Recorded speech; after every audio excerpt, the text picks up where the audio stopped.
எத்தனை பேர் இந்த மாதிரி காதல் வசனங்கள் கேட்டிருக்கீங்க இல்லை சொல்லியிருக்கீங்க?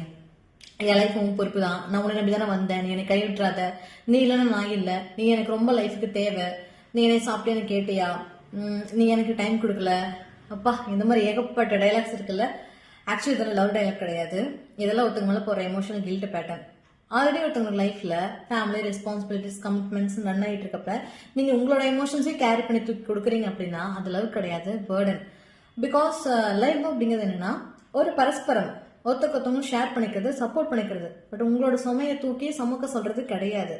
அப்படி இருக்காங்க, அப்படி இருக்கீங்க, இல்லை கண்டினியூ ஆச்சுன்னா அந்த இடத்துல வந்துட்டு ஒருத்தவங்க டயர்ட் ஆயிருவாங்க, ஒருத்தவங்க வந்து கில்ட்லேயே இருப்பாங்க. பட் ரிலேஷன்ஷிப் அப்படிங்கிறது ஹெவி ஆயிரும்.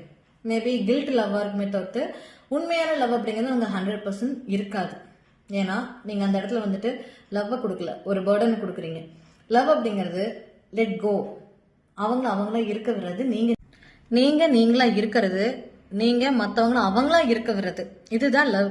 இதுல போய் நீங்க எந்த ஒரு கண்ட்ரோலும் பண்ண முடியாது, யாரையும் நீங்க உரிமையும் கொண்டாட முடியாது. ஜஸ்ட் லைக் தட் நீங்க மேரேஜ் பண்ணிட்டீங்க, ஜஸ்ட் லைக் தட் நீங்க ரிலேஷன்ஷிப்ல கமிட் ஆயிட்டீங்க அப்படிங்கிறதுக்காக ஆஸா எல்லாருமே எவ்ரி இண்டிவிஜுவல் தான்.